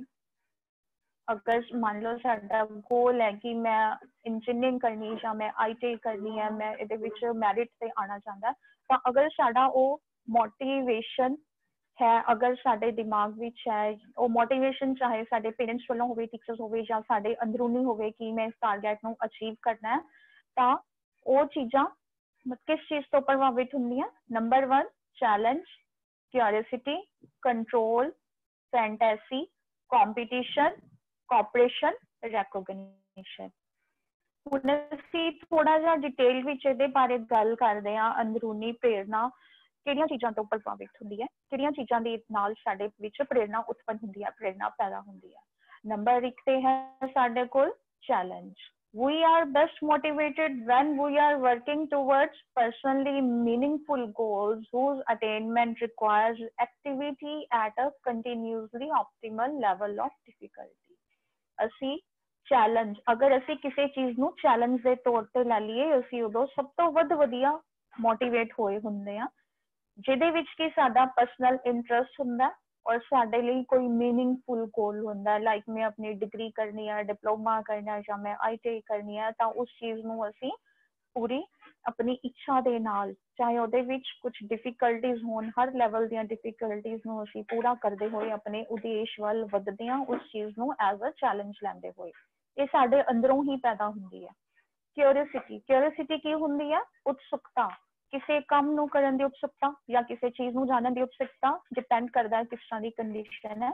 Something in the physical environment attracts our attention, or there is a discrepancy between present knowledge or skills and what these could be if we engage in some activity। ਕਿਸੇ ਚੀਜ਼ ਨੂੰ ਕੰਮ ਕਰਨ ਲਈ ਜਾਂ ਸਾਨੂੰ এনवायरमेंट ਵਿੱਚੋਂ ਕਿਸੇ ਚੀਜ਼ ਵੱਲ ਅਗਰ ਸਾਡੀ ਮਤਲਬ ਖਿੱਚ ਪੈਦਾ ਹੁੰਦੀ ਹੈ, ਤਾਂ ਉਸ ਜਿਹੜੀ ਖਿੱਚ ਪੈਦਾ ਹੋਈ ਹੁੰਦੀ ਹੈ ਉਸ ਕੰਮ ਕਰਨ ਨੂੰ, ਉਹਦੇ ਵਿੱਚ ਅਸੀਂ ਥੋੜੇ ਜਿਹੇ ਉਤਸੁਕ ਰਹਿੰਦੇ ਹਾਂ ਕਿ ਇਹ ਕੰਮ ਕਿਸ ਤਰ੍ਹਾਂ ਹੋਏਗਾ। ਤਾਂ ਉਹ ਪੂਰਾ ਕਰਨ ਦੇ ਲਈ ਅਸੀਂ ਆਪਣੇ ਜਿਹੜੀ ਸਭ ਤੋਂ ਵਧੀਆ ਜਿਹੜਾ ਐਫਰਟ ਕਰਾਂਗੇ, ਸਭ ਤੋਂ ਵਧੀਆ ਨੌਲੇਜ ਜਾਂ ਆਪਣੀ ਨਿਪੁੰਨਤਾ ਦੇ ਨਾਲ ਉਹ ਚੀਜ਼ ਪੂਰੀ ਕਰਨ ਦੀ ਕੋਸ਼ਿਸ਼ ਕਰਾਂਗੇ। ਉਹਦੇ ਲਈ ਚਾਹੇ ਸਾਨੂੰ ਕਿਸੇ ਵੀ ਕੰਮ ਦਾ ਜਾਂ ਕਿਸੇ ਵੀ ਐਕਟੀਵਿਟੀ ਵਿੱਚੋਂ ਗੁਜ਼ਰਨਾ ਪਵੇ, ਤਾਂ ਅਸੀਂ ਉਹ ਕੰਮ ਨੂੰ ਜ਼ਰੂਰ ਪੂਰਾ ਕਰਾਂਗੇ। ਅੱਗੇ ਸਾਡੇ ਕੋਲ control. We have a basic tendency to want to control what happens to us। ਸਾਡੇ ਕੋਲ ਆਪਣੇ ਆਪ ਨੂੰ ਕੰਟਰੋਲ ਕਰਨ ਦਾ ਤਰੀਕਾ ਹੋਣਾ ਚਾਹੀਦਾ ਕਿ ਅਗਰ ਅਸੀਂ ਆਪਣੇ ਮੋਟੀਵੇਸ਼ਨ ਵੱਲ, ਆਪਣੇ ਟਾਰਗੇਟ ਵੱਲ ਵਧਦੇ ਹੋਏ ਅਸੀਂ ਉਸ ਕੰਮ ਨੂੰ ਪੂਰਾ ਕਰਦੇ ਹੋਏ ਆਪਣੇ ਆਪ ਤੇ ਕੰਟਰੋਲ ਵੀ ਰੱਖਣਾ ਹੈ। ਫੈਂਟੈਸੀ, ਫੈਂਟੈਸੀ ਹੁੰਦੀ ਹੈ ਇੱਕ ਸਾਡਾ ਸੁਪਨਮਈ ਸੰਸਾਰ, ਜਿਸਨੂੰ ਆਪਾਂ ਕਹਿੰਦੇ ਹਾਂ, ਜੋ ਅਸੀਂ ਸੁਪਨੇ ਆਪਣੀ ਲਾਈਫ ਵਿੱਚ ਡੇਲੀ ਦੇਖਦੇ ਹਾਂ, ਉਸਨੂੰ ਆਪਾਂ ਇੱਕ ਫੈਂਟੈਸੀ ਵਰਡ ਕਹਿ ਸਕਦੇ ਹਾਂ। We use mental images of things and situations that are not actually present to stimulate our behavior। ਕੁਝ ਸਾਡੇ ਦਿਮਾਗ ਦੀਆਂ ਕੁਝ ਇਸ ਤਰ੍ਹਾਂ ਦੀਆਂ ਇਮੇਜਿਸ, ਤਸਵੀਰਾਂ ਸਾਡੇ ਦਿਮਾਗ 'ਚ ਉਤਪੰਨ ਹੁੰਦੀਆਂ ਜਾਂ ਇਸ ਤਰ੍ਹਾਂ ਦੀਆਂ ਸਿਚੁਏਸ਼ਨਸ ਹੁੰਦੀਆਂ ਜਿਸ ਨੂੰ ਆਪਣੀ ਅਸੀਂ ਲਾਈਫ ਵਿੱਚ ਪੂਰਾ ਕਰਨਾ ਚਾਹੁੰਦੇ ਹਾਂ, ਪਰ ਅਸਲ ਵਿੱਚ ਉਹ ਨਹੀਂ ਹੁੰਦੀਆਂ। ਪਰ ਫਿਰ ਵੀ ਅਸੀਂ ਉਸ ਚੀਜ਼ ਨੂੰ ਆਪਣੇ ਦਿਮਾਗ ਦੀ ਹੈਲਪ ਦੇ ਨਾਲ ਅਸੀਂ ਉਹ ਚੀਜ਼ਾਂ ਕ੍ਰੀਏਟ ਕਰਨਾ ਚਾਹੁੰਦੇ ਹਾਂ। ਅਸੀਂ ਚਾਹੁੰਦੇ ਹਾਂ ਕਿ ਸਾਡੀ ਲਾਈਫ ਵਿੱਚ ਉਹ ਚੀਜ਼ਾਂ ਹੋਵੇ। ਇਹ ਸਾਡੇ ਅੰਦਰੋਂ ਹੀ ਪ੍ਰੇਰਨਾ ਆਉਂਦੀ ਹੈ। ਅੱਗੇ ਸਾਡੇ ਕੋਲ competition. We feel satisfaction by comparing our performance favorably to that of others। ਜਦੋਂ ਤੱਕ ਕੋਈ ਕੰਪੀਟੀਸ਼ਨ ਦੀ ਸਾਡੇ ਵਿੱਚ ਭਾਵਨਾ ਨਹੀਂ ਹੋਏਗੀ, ਉਦੋਂ ਤੱਕ ਕੰਮ ਕਰਨ ਦਾ ਵੀ ਮਜ਼ਾ ਨਹੀਂ ਆਉਂਦਾ। ਅਗਰ ਤੁਸੀਂ ਇੱਕ ਕਲਾਸ ਪੜ੍ਹ ਰਹੇ ਹੋ ਤਾਂ ਉਹਦੇ ਵਿੱਚ ਅਗਰ ਸਾਰੇ ਬੱਚੇ ਥੋੜੇ ਘੱਟ ਮਾਰਕਸ ਲੈਂਦੇ ਆ, ਅਗਰ ਤੁਸੀਂ ਟੌਪਰ ਹੋ, ਤਾਂ ਤੁਹਾਨੂੰ ਉਸ ਚੀਜ਼ ਵਿੱਚ ਮਜ਼ਾ ਨਹੀਂ ਆਏਗਾ ਜ਼ਿਆਦਾ। ਉਦੋਂ ਇਹ ਕੰਪੀਟੀਸ਼ਨ ਦੀ ਭਾਵਨਾ ਜਦੋਂ ਪੈਦਾ ਹੁੰਦੀ ਹੈ, ਉਦੋਂ ਹੀ ਇਨਸਾਨ ਵਧੀਆ ਤੋਂ ਵਧੀਆ ਕੁਝ ਕਰ ਸਕਣ ਲਈ ਪ੍ਰੇਰਿਤ ਹੁੰਦਾ ਜਾਂ ਉਦੋਂ ਹੀ ਕੁਝ ਵਧੀਆ ਕਰਨ ਲਈ ਕੋਸ਼ਿਸ਼ ਕਰਦਾ ਹੈ। ਕੋਆਪਰੇਸ਼ਨ, ਕੋਆਪਰੇਸ਼ਨ ਕੀ ਹੁੰਦੀ ਹੈ? ਇੱਕ ਦੂਸਰੇ ਨਾਲ ਤਾਲਮੇਲ ਕਰਨਾ। ਆਪਣੇ ਗੋਲਸ ਨੂੰ ਪ੍ਰਾਪਤ ਕਰਨ ਦੇ ਲਈ ਅਸੀਂ ਇੱਕ ਦੂਜੇ ਦੀ ਹੈਲਪ ਨਾਲ ਕਿਸ ਤਰ੍ਹਾਂ ਅੱਗੇ ਵਧਣਾ ਹੈ, ਅਸੀਂ ਇੱਕ ਦੂਜੇ ਨਾਲ ਤਾਲਮੇਲ ਕਿਸ ਤਰ੍ਹਾਂ ਕਰਨੀ ਹੈ, ਅਸੀਂ ਉਦੋਂ ਹੀ ਸੈਟਿਸਫਾਈ ਹੋ ਸਕਦੇ ਹਾਂ ਜਦੋਂ ਅਸੀਂ ਇੱਕ ਦੂਜੇ ਦੀ ਕੋਆਪਰੇਸ਼ਨ ਨਾਲ, ਦੂਜਿਆਂ ਦੀ ਕੋਆਪਰੇਸ਼ਨ ਦੀ ਹੈਲਪ ਨਾਲ ਅਸੀਂ ਅੱਗੇ ਵੱਧ ਸਕੀਏ। And the last one is recognition. Recognition ਕੀ ਹੁੰਦੀ ਹੈ? ਪਹਿਚਾਨ। We feel satisfaction when others recognize and appreciate our accomplishments। ਇਹ ਇੱਕ ਬਹੁਤ ਵੱਡਾ ਸਾਧਨ ਹੈ। ਜਦੋਂ ਅਸੀਂ ਕੋਈ ਕੰਮ ਕਰਦੇ ਹਾਂ, ਅਸੀਂ ਉਦੋਂ ਹੀ ਤਸੱਲੀ ਬਖਸ਼ ਹੋ ਸਕਦੇ ਹਾਂ, ਅਸੀਂ ਉਦੋਂ ਹੀ ਆਪਣੇ ਆਪ ਵਿੱਚ ਤਸੱਲੀ ਫੀਲ ਕਰਦੇ ਹਾਂ ਜਾਂ ਸੈਟੀਸਫਾਈਡ ਹੁੰਦੇ ਹਾਂ ਜਦੋਂ ਦੂਜੇ ਲੋਕ ਸੁਸਾਇਟੀ ਵਿੱਚ, ਚਾਹੇ ਉਹ ਕੋਈ ਵੀ ਹੋਣ, ਫੈਮਿਲੀ ਹੋਵੇ ਜਾਂ ਫਰੈਂਡ ਸਰਕਲ ਹੋਵੇ, ਸੁਸਾਇਟੀ 'ਚ ਕੋਈ ਵੀ ਹੋਵੇ, ਜਦੋਂ ਕੋਈ ਵੀ ਇਨਸਾਨ ਸਾਨੂੰ ਉਹ ਜਿਹੜੇ ਸਾਡੀਆਂ ਕੋਸ਼ਿਸ਼ਾਂ ਉਹਨਾਂ ਦੀ ਤਾਰੀਫ ਕਰਦਾ ਹੈ ਜਾਂ ਉਹਨਾਂ ਨੂੰ ਪਹਿਚਾਨਦਾ ਹੈ, ਉਹ ਸਾਡੀ ਜਿਹੜੀਆਂ ਕੋਸ਼ਿਸ਼ਾਂ ਉਹਨਾਂ ਨੂੰ ਐਪਰੀਸ਼ੀਏਟ ਕਰਦਾ, ਉਹਨਾਂ ਦੀ ਪ੍ਰਸ਼ੰਸਾ ਕਰਦਾ ਹੈ।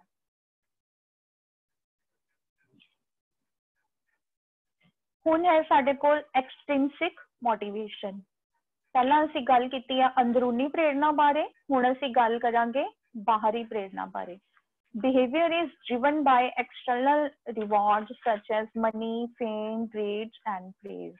ਬਾਹਰੀ ਪ੍ਰੇਰਨਾ ਕਿੱਥੋਂ ਆਉਂਦੀ ਹੈ?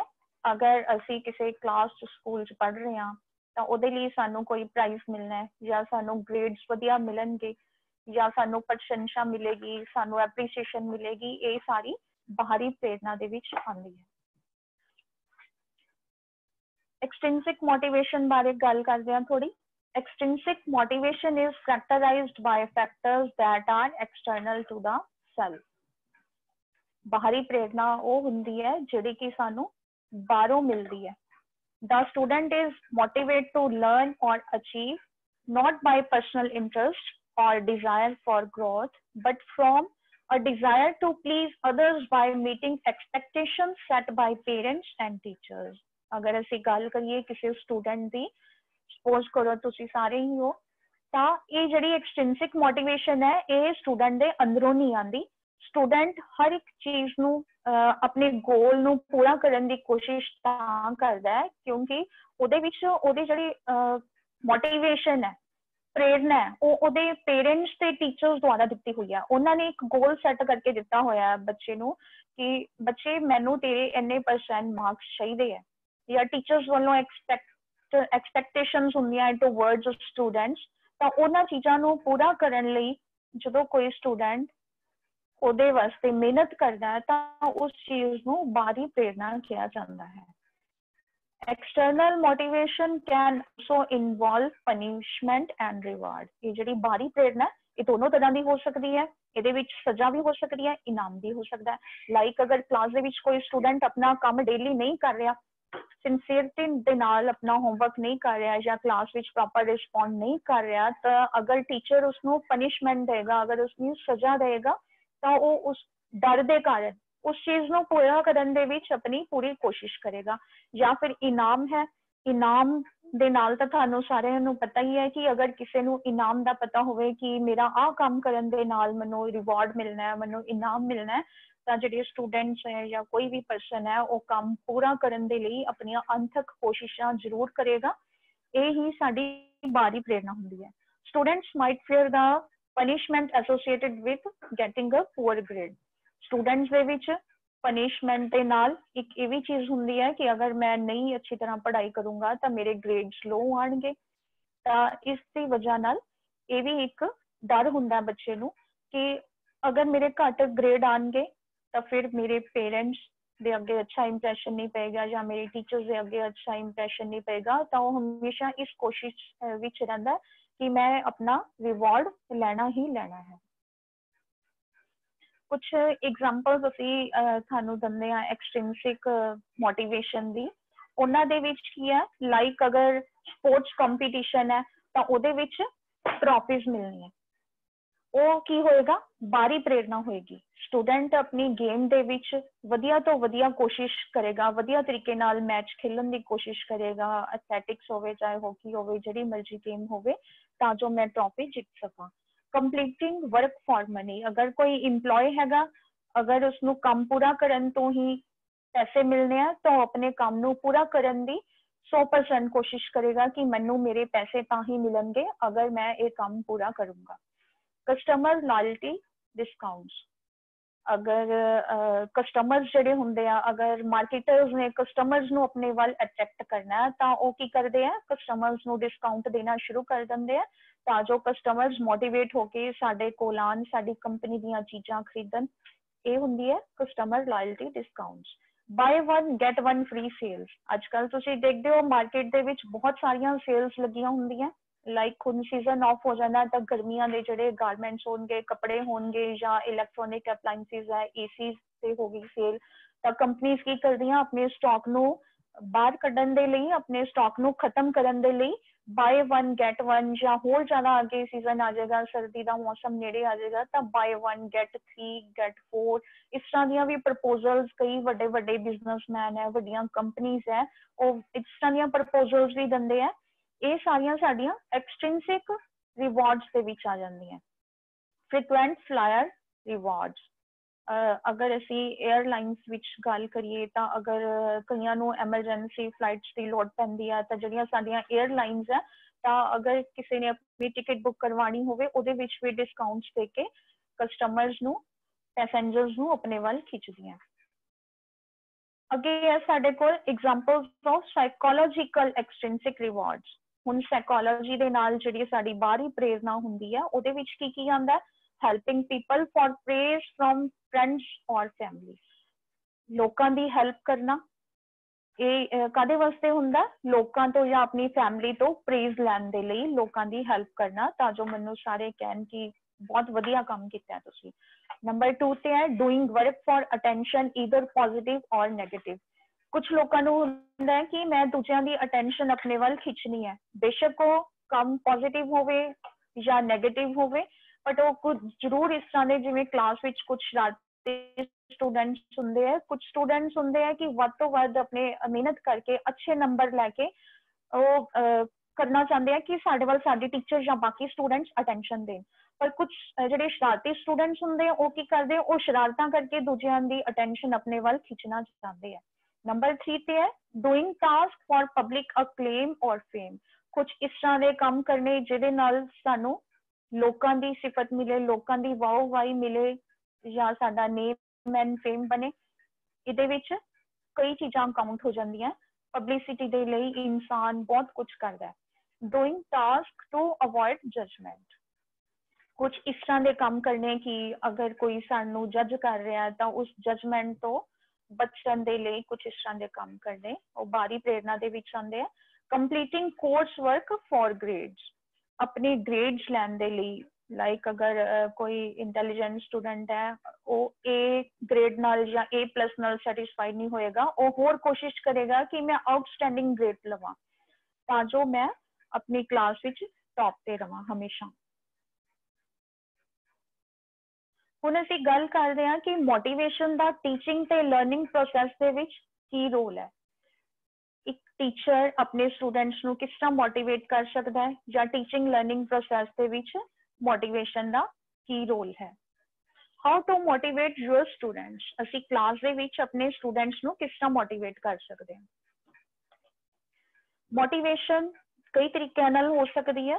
ਪਰਫਾਰਮੈਂਸ ਬੇਸਡ ਹੋ ਸਕਦੀ ਹੈ, ਆਈਡੀਆ ਬੇਸਡ ਹੋ ਸਕਦੀ ਹੈ, सक्सेस बेस्ड हो सकती है, एटीट्यूड बेस्ड, स्पोर्ट बेस्ड और एनकरेज एंड गोल्स पे टुवर्ड्स मोटिवेशन हो सकती है, जिन्हां दे नाल असी अपने स्टूडेंट्स नूं होर बेहतर करन दे लई प्रेरणा दे सकते हैं। अगर किसी स्टूडेंट्स ने बहुत वधिया परफॉर्मेंस दित्ती किसी टेस्ट दे विच या किसी टारगेट नूं पूरा करन दे लई, किसी मॉडल नूं पूरा करन दे लई किसी स्टूडेंट दे वधिया आइडियाज है, या फिर अगर कोई स्टूडेंट किसी टारगेट नूं अचीव करन दे विच सफल होया है, उसका हर काम प्रति एटीट्यूड किस तरह दा है, उसका सोचन दा तरीका किस तरह दा है, या फिर स्टूडेंट किसी संस्था दे काम विच सानू सपोर्ट कर रहा है, या फिर असी स्टूडेंट्स नूं हौसला दे के भी हर काम दे प्रति हौसला दे के भी उन्हां नूं प्रेरणा दे सकते हैं।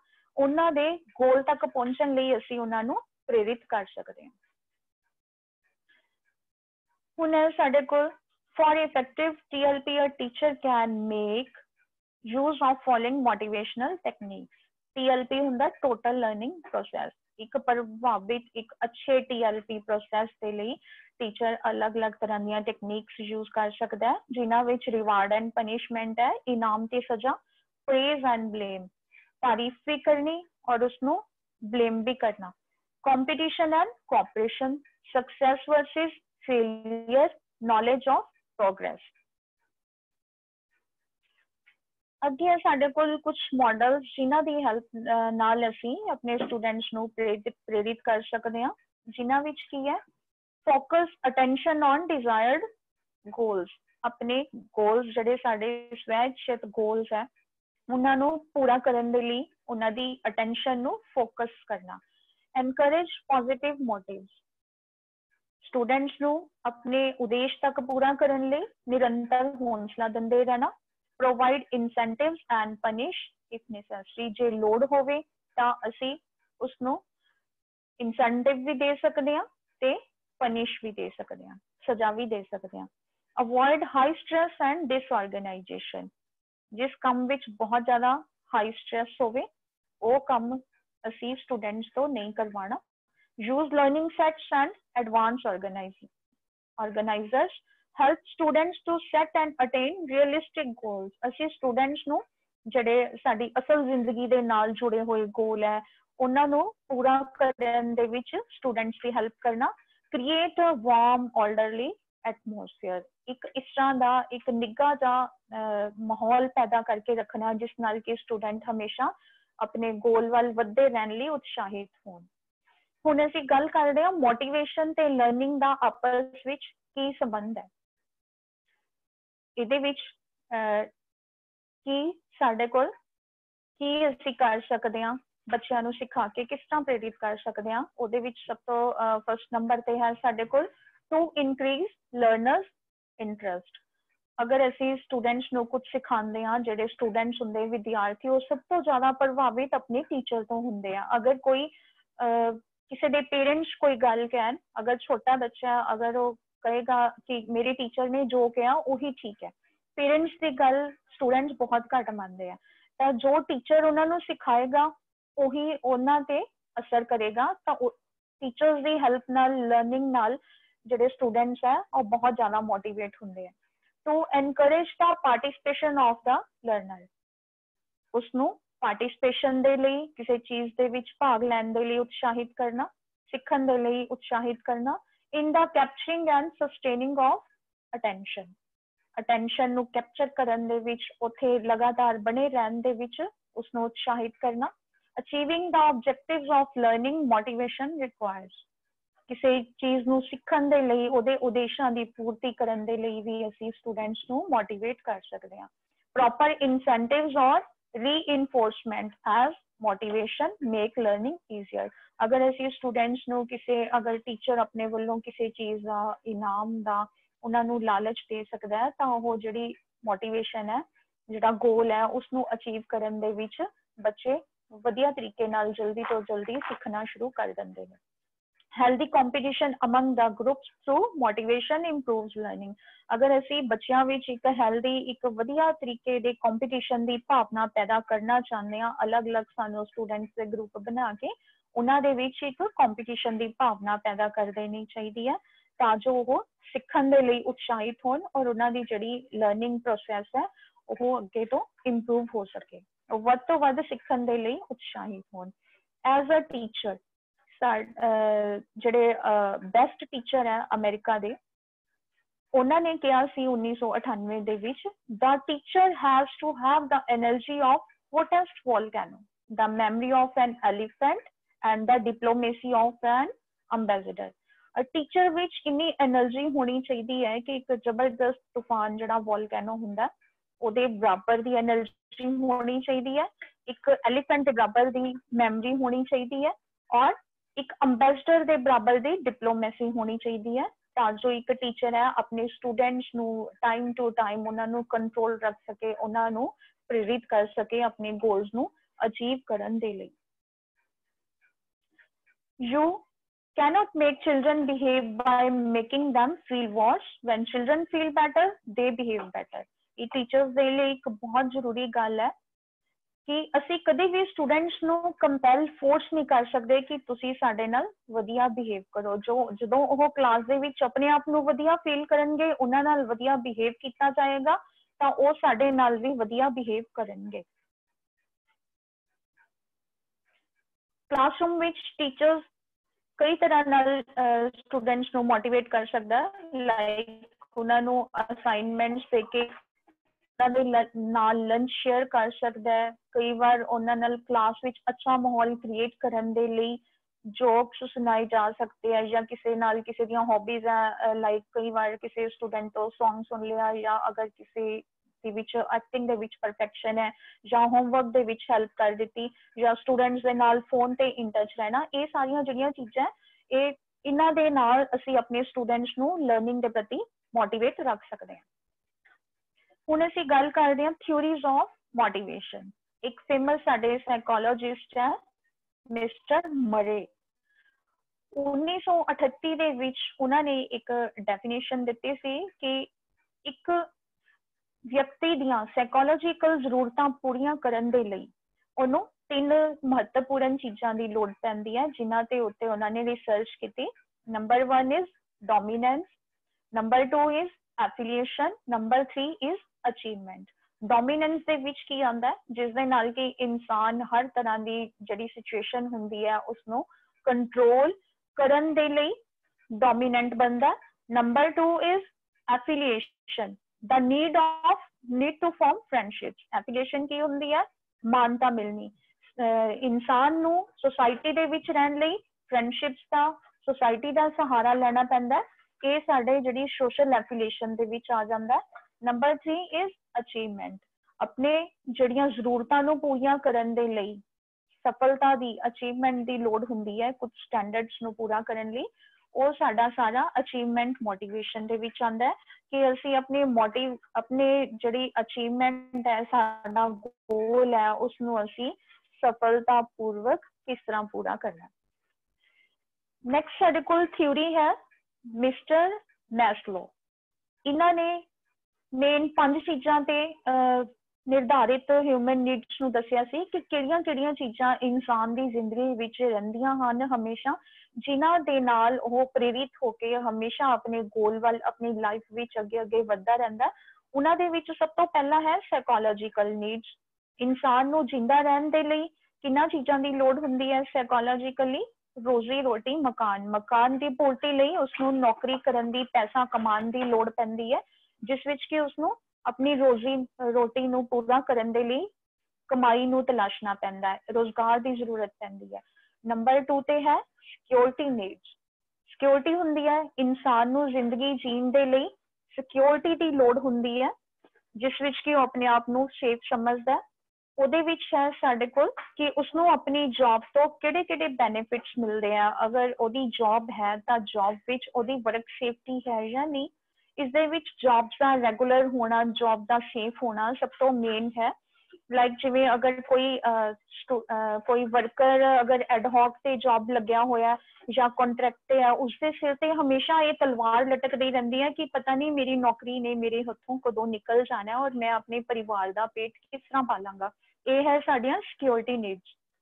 ਨੰਬਰ 3 ਇਜ਼ ਬਿਲੋਂਗਿੰਗਨੈਸ ਨੀਡਸ, ਜੋ ਇੱਕ ਦੂਜੇ ਦੇ ਨਾਲ ਸਾਨੂੰ ਬਿਲੋਂਗ ਕਰਦੀਆਂ, ਇੱਕ ਦੂਜੇ ਦੇ ਨਾਲ ਜੋੜਦੀਆਂ ਜ਼ਰੂਰਤਾਂ। ਉਹ ਕਿਹੜੀਆਂ? ਸਾਡੇ ਸੋਸ਼ਲ ਕੰਸਰਨਸ, ਇੱਕ ਦੂਜੇ ਦੇ ਨਾਲ ਅਸੀਂ ਕੋਆਪਰੇਟ ਹੋ ਕੇ ਚੱਲਣਾ, ਜਾਂ ਸਾਡਾ ਅਗਰ ਅਸੀਂ ਜੌਬ ਕਰਦੇ ਹਾਂ, ਜੌਬ ਦੇ ਵਿੱਚ ਸਾਡਾ ਜਿਹੜਾ ਗੁੱਡ ਬੌਸ ਹੈ ਉਹਦੀ ਕੋਆਪਰੇਸ਼ਨ ਸਾਡੇ ਪ੍ਰਤੀ, ਉਹ ਹੈ ਸਾਡੀਆਂ belongingness needs. Number 4 is esteem needs.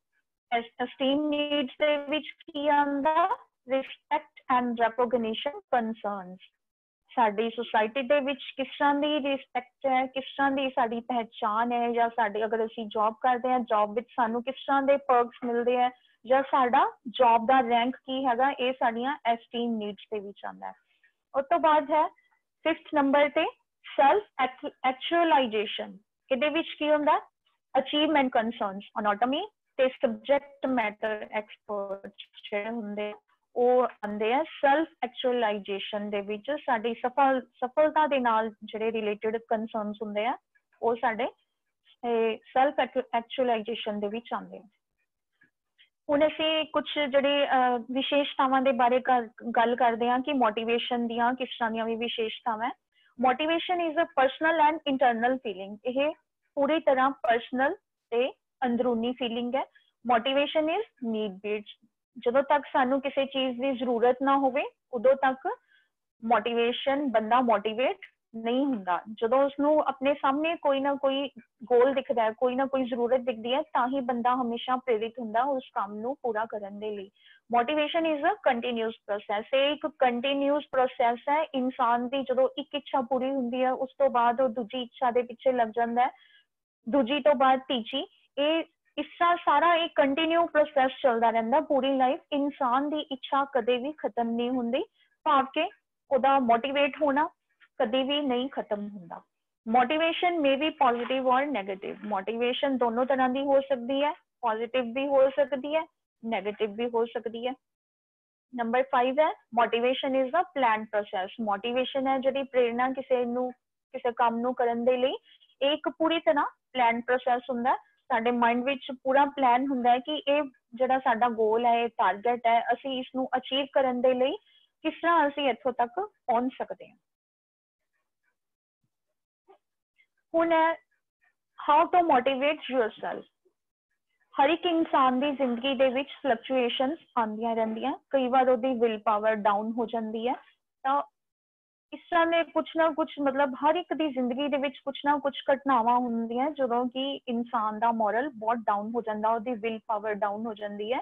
ਉਸ ਕੰਡੀਸ਼ਨ ਦੇ ਵਿੱਚ ਅਸੀਂ ਬਹੁਤ ਜ਼ਿਆਦਾ ਥੱਕ ਜਾਂਦੇ ਹਾਂ ਆਪਣੀ ਜ਼ਿੰਦਗੀ ਤੋਂ, ਕੁਛ ਬ੍ਰੇਕ ਲੈਣਾ ਚਾਹੁੰਦੇ ਹਾਂ ਕਿ ਹੁਣ ਅਸੀਂ ਭੱਜਦੇ ਭੱਜਦੇ ਬਹੁਤ ਜ਼ਿਆਦਾ ਥੱਕ ਗਏ ਹਾਂ, ਆਪਣੇ ਆਪ ਦਾ ਮੋਰਲ ਸਾਡਾ ਡਾਊਨ ਹੋ ਜਾਂਦਾ।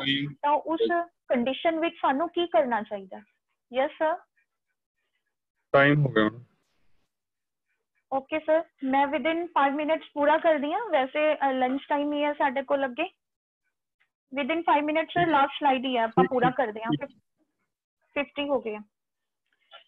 ਕਈ ਵਾਰ ਸਾਨੂੰ ਕੁਝ ਇਦਾਂ ਦੀਆਂ ਕੰਡੀਸ਼ਨਸ ਆਉਂਦੀਆਂ ਜਿਨ੍ਹਾਂ ਵਿੱਚ ਕਿ ਅਸੀਂ ਆਪਣੇ ਆਪ ਨੂੰ ਮੋਰਲ ਡਾਊਨ ਫੀਲ ਕਰਦੇ ਹਾਂ। ਤਾਂ ਉਸ ਵਿੱਚ ਸਾਨੂੰ ਕੀ ਕਰਨਾ ਚਾਹੀਦਾ? ਆਪਣਾ ਕੌਨਫੀਡੈਂਸ ਬਣਾ ਕੇ ਰੱਖਣਾ ਚਾਹੀਦਾ। ਆਪਣੇ ਆਪ ਨੂੰ ਹਮੇਸ਼ਾ ਆਪਣੇ ਪਾਸਟ ਬਾਰੇ ਇਹ ਸੋਚਣਾ ਚਾਹੀਦਾ, ਪੋਜ਼ਿਟਿਵ ਪੁਆਇੰਟਸ, ਕਿ ਅਸੀਂ ਪਾਸਟ ਵਿੱਚ ਅਸੀਂ ਆਪਣੀ ਕਿੰਨੀਆਂ ਜਗ੍ਹਾ ਤੇ ਅਸੀਂ ਸਫਲਤਾ ਪ੍ਰਾਪਤ ਕੀਤੀ ਤੇ ਉਹਦੇ ਵਿੱਚ ਸਾਡੀ ਕੀ ਤਾਕਤ ਸੀਗੀ, ਸਾਡੇ ਉਹਦੇ ਵਿੱਚ ਪੋਜ਼ਿਟਿਵ ਪੁਆਇੰਟਸ ਕਿਹੜੇ ਸੀਗੇ। ਐਜ਼ ਅ ਟੀਚਰ ਅਸੀਂ ਅਗਰ ਆਪਣੇ ਆਪ ਨੂੰ ਮੋਟੀਵੇਟ ਰੱਖਣਾ ਚਾਹੁੰਦੇ ਹਾਂ ਤਾਂ ਅਸੀਂ ਕੀ ਕਰ ਸਕਦੇ ਹਾਂ? ਆਪਣੇ ਸਟੂਡੈਂਟਸ ਬਾਰੇ ਸੋਚ ਸਕਦੇ ਹਾਂ ਕਿ ਉਹ ਸਾਡੇ ਨਾਲ ਜਿਹੜੇ ਜੁੜੇ ਹੋਏ ਸਟੂਡੈਂਟਸ ਹੈ ਉਹ ਕਿਹਨਾਂ ਫੈਮਲੀਜ਼ ਤੋਂ ਬਿਲੋਂਗ ਕਰ ਸਕਦੇ ਆ, ਜਾਂ ਉਹਨਾਂ ਦੇ ਫਿਊਚਰ ਦੇ ਨਾਲ ਰਿਲੇਟਡ ਪ੍ਰੋਬਲਮਸ ਅਗਰ ਸਾਨੂੰ ਦਿਖਦੀਆਂ ਤਾਂ ਸਾਨੂੰ ਸਟੂਡੈਂਟਸ ਬਾਰੇ ਸੋਚ ਕੇ ਆਪਣੇ ਆਪ ਨੂੰ ਮੋਟੀਵੇਟ ਰੱਖਣਾ ਚਾਹੀਦਾ। ਸਾਨੂੰ ਨਵੇਂ ਟੀਚਿੰਗ ਟੈਕਨੀਕਸ ਦੇ ਨਾਲ ਐਕਸਪੈਰੀਮੈਂਟ ਕਰਦੇ ਰਹਿਣਾ ਚਾਹੀਦਾ। ਸਾਨੂੰ ਨਵੀਆਂ ਟੀਚਿੰਗ ਟੈਕਨੀਕਸ ਹਮੇਸ਼ਾ ਸਿੱਖਦੇ ਰਹਿਣਾ ਚਾਹੀਦਾ। ਸਾਨੂੰ ਆਪਣੀ ਲਾਈਨ ਦੇ ਨਾਲ ਰਿਲੇਟਡ ਨਵੀਆਂ ਬੁੱਕਸ ਪੜ੍ਹਨੀਆਂ ਚਾਹੀਦੀਆਂ। ਸਾਨੂੰ ਕਿਸੇ ਜਰਨਲ, ਕਿਸੇ ਅਖਬਾਰ ਜਾਂ ਆਪਣੇ ਸਬਜੈਕਟ ਦੇ ਨਾਲ ਰਿਲੇਟਡ ਨਵੀਆਂ ਬੁੱਕਸ ਲੈਣਾ ਚਾਹੀਦਾ। ਸਾਨੂੰ ਆਪਣੇ ਸਟੂਡੈਂਟਸ ਤੋਂ ਇਲਾਵਾ ਕੁਝ ਮੀਨਿੰਗਫੁਲ ਗੱਲਾਂ ਵੀ ਜੋ ਉਹਨਾਂ ਦੀ ਸੋਸਾਇਟੀ ਦੇ ਵਿੱਚ, ਉਹਨਾਂ ਦੇ ਲਾਈਫ ਦੇ ਵਿੱਚ ਕੰਮ ਆਉਣ ਵਾਲੀਆਂ ਚੀਜ਼ਾਂ ਵੀ ਸਾਨੂੰ ਉਹਨਾਂ ਨੂੰ ਸਿਖਾਉਣੀਆਂ ਚਾਹੀਦੀਆਂ। ਸਾਨੂੰ ਆਪਣੇ ਨਾਲ ਜਿਹੜੇ ਦੂਸਰੇ ਕੋਲੀਗ, ਟੀਚਰ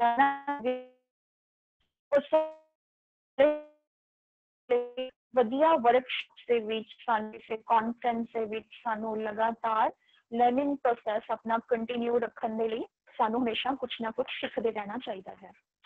ਇਹਦੇ ਵਿੱਚ ਸਾਡੇ ਹੈਲਪਿੰਗ ਟੂਲਸ ਹੈ, ਜਿਵੇਂ ਸਾਡੇ ਸਬਜੈਕਟ ਦੇ ਨਾਲ ਰਿਲੇਟਡ ਡੀਪ ਸਬਜੈਕਟ ਨੌਲੇਜ ਹੋਣੀ ਚਾਹੀਦੀ ਹੈ। ਇਹ ਸਾਨੂੰ ਲੈਣ ਲਈ ਹਮੇਸ਼ਾ ਲਗਾਤਾਰ ਕੋਸ਼ਿਸ਼ ਕਰਦੇ ਰਹਿਣਾ ਚਾਹੀਦਾ। ਇਫੈਕਟਿਵ ਟੀਚਿੰਗ ਟੈਕਨੀਕਸ ਹਮੇਸ਼ਾ ਸਾਨੂੰ ਆਸ਼ਾ ਦੇ ਰਹਿਣਾ ਚਾਹੀਦਾ, ਸਟੂਡੈਂਟਸ ਨੂੰ ਸਮਝਣਾ ਚਾਹੀਦਾ, ਉਹਨਾਂ ਦੀਆਂ ਫੀਲਿੰਗਸ ਨੂੰ ਸਮਝ ਕੇ ਹੀ ਅਸੀਂ ਆਪਣੇ ਸਟੂਡੈਂਟਸ ਨਾਲ ਕੋਆਪਰੇਟ ਕਰ ਸਕਦੇ ਹਾਂ। ਤੇ ਸਾਨੂੰ ਕੁਝ ਨੌਲੇਜੇਬਲ ਗੱਲਾਂ, ਕੁਝ ਗੋਲਸ, ਕੁਝ ਵਿਸ਼ਵਾਸ ਵੀ ਆਪਣੇ ਸਟੂਡੈਂਟਸ ਦੇ ਨਾਲ ਸ਼ੇਅਰ ਕਰ ਲੈਣੇ ਚਾਹੀਦੇ ਹਨ। ਸਾਡੀ ਜਿਹੜੀ ਮੋਟੀਵੇਸ਼ਨ ਦੇ ਵਿੱਚ ਇੰਪੋਰਟੈਂਸ ਹੈ ਉਹ ਕੀ ਹੈ? ਉਹਦੇ ਨਾਲ ਸਾਡੇ ਸਟੂਡੈਂਟਸ ਦਾ ਕਰੈਕਟਰ ਬਿਲਡ ਹੁੰਦਾ, ਉਹਨਾਂ ਦਾ ਬਿਹੇਵੀਅਰ ਕੰਟਰੋਲ ਵਿੱਚ ਆਉਂਦਾ, ਉਹਨਾਂ ਦੀ ਇਕਾਗਰਤਾ ਵੱਧਦੀ ਹੈ, ਉਹਨਾਂ ਨੂੰ ਡਿਸਿਪਲਿਨ ਵਿੱਚ ਰਹਿਣ ਲਈ ਮੋਟੀਵੇਸ਼ਨ ਮਿਲਦੀ ਹੈ, ਔਰ ਉਹਨਾਂ ਦਾ ਆਪਣੀ ਲਾਈਨ ਦੇ ਵਿੱਚ, ਆਪਣੀ ਜ਼ਿੰਦਗੀ ਦੇ ਵਿੱਚ ਇੰਟਰਸਟ ਪੈਦਾ ਹੁੰਦਾ, ਜਿਨ੍ਹਾਂ ਦੀ ਵਜ੍ਹਾ ਨਾਲ ਮੋਟੀਵੇਸ਼ਨ ਹਰ ਇੱਕ ਟੀਚਰ ਦੀ, ਹਰ ਇੱਕ ਸਟੂਡੈਂਟ ਦੀ ਜ਼ਿੰਦਗੀ ਵਿੱਚ ਬਹੁਤ ਜ਼ਿਆਦਾ ਮਹੱਤਤਾ ਰੱਖਦਾ ਹੈ।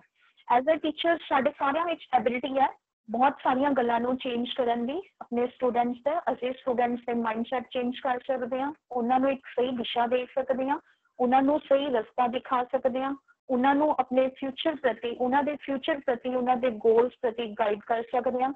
ਲਾਈਫ ਦੇ ਬਾਰੇ ਸੱਚਾਈ ਉਹਨਾਂ ਦੇ ਅੱਗੇ ਰੱਖ ਸਕਦੇ ਹਾਂ। ਇੱਕ ਵਧੀਆ ਐਟਮੋਸਫੇਅਰ, ਇਨਵਾਇਰਨਮੈਂਟ, ਉਹਨਾਂ ਨੂੰ ਕਿਸ ਤਰ੍ਹਾਂ ਦੀ ਸਿਚੁਏਸ਼ਨ ਵਿੱਚ ਅਸੀਂ ਇੱਕ ਦੂਜੇ ਨੂੰ ਹੈਂਡਲ ਕਰਨਾ ਹੈ, ਕਿਸ ਤਰ੍ਹਾਂ ਦੀ ਸਿਚੁਏਸ਼ਨ ਦੇ ਵਿੱਚ ਅਸੀਂ ਬਾਹਰ ਨਿਕਲਣਾ, ਇਹ ਸਾਰਾ ਕੁਝ ਕਰ ਸਕਦੇ ਹਾਂ। ਤਾਂ ਇਹ ਸਾਰੀਆਂ ਗੱਲਾਂ ਦੇ ਨਾਲ ਅਸੀਂ ਆਪਣੇ ਸਟੂਡੈਂਟਸ ਨੂੰ ਮੋਟੀਵੇਟ ਕਰ ਸਕਦੇ ਹਾਂ। ਤਾਂ ਉਮੀਦ ਹੈ ਕਿ ਮੈਨੂੰ ਤੁਹਾਨੂੰ ਅੱਜ ਦੀ ਮੋਟੀਵੇਸ਼ਨ ਦੇ ਬਾਰੇ, ਪ੍ਰੇਰਨਾ ਦੇ ਬਾਰੇ ਵਿੱਚ ਸਾਰਾ ਕੁਝ ਸਮਝ ਆ ਗਿਆ ਹੋਏਗਾ। ਹੁਣ ਮੈਂ ਸਾਰਿਆਂ ਦਾ ਥੈਂਕਸ ਕਰਦੀ ਹਾਂ। ਅਗਰ ਕਿਸੇ ਦੀ ਕੁਐਰੀ ਹੋਵੇ ਤਾਂ ਉਹ ਮੈਨੂੰ ਪੁੱਛ ਸਕਦਾ।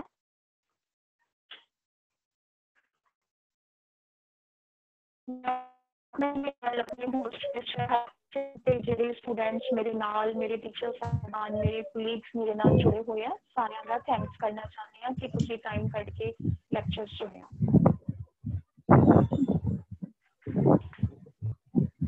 हेलो। हेलो। हाँ जी, गुड आफ्टरनून मैम। हाँ जी, गुड आफ्टरनून जी। हाँ जी मैम, मैंने आपका लेक्चर फर्स्ट टाइम सुना है ये।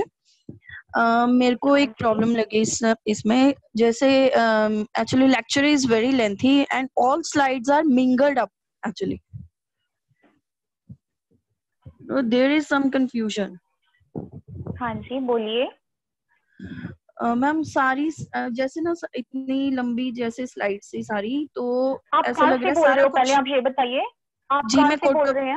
कोटकपूरा से बोल रही हूँ जी। तो आप पंजाबी में बात कीजिए। I am satisfied with Hindi and English. Actually, Punjabi is our mother tongue, so you can speak in Punjabi. Ma'am जो आपने आज लेक्चर दिया ना, उसमें मेरे को प्रॉब्लम्स क्या लगी, जैसे आपकी जैसे स्लाइड्स, ये टॉपिक है जो बहुत लेंथी है जैसे, जी। ठीक है, तो सारा कुछ ना मुझे मिक्स होच पोच सा लग रहा है, जैसे सारा कुछ ही मिक्स हो गया। अच्छा चल रहा था, बिल्कुल अच्छा चल रहा था, बट जैसे जैसे स्लाइड्स बढ़ती गई सारा टॉपिक ही मिक्स हो गया। ओके, आप ऐसा हाँ, कीजिए, आपका वे अच्छा था पढ़ाने का जी। मेरा नंबर ना स्क्रीन पे दिया हुआ है। एक्चुअली हमारा मीटिंग का टाइम ओवर हो चुका है, तो आप मुझे या तो मेल कर दीजिए या कॉन्टेक्ट नंबर है उस पर आप मुझे व्हाट्सएप कर सकते हैं अपनी queries. You can welcome any time. Okay, ma'am, we have to end the meeting now. Okay, sir. Thank you so much.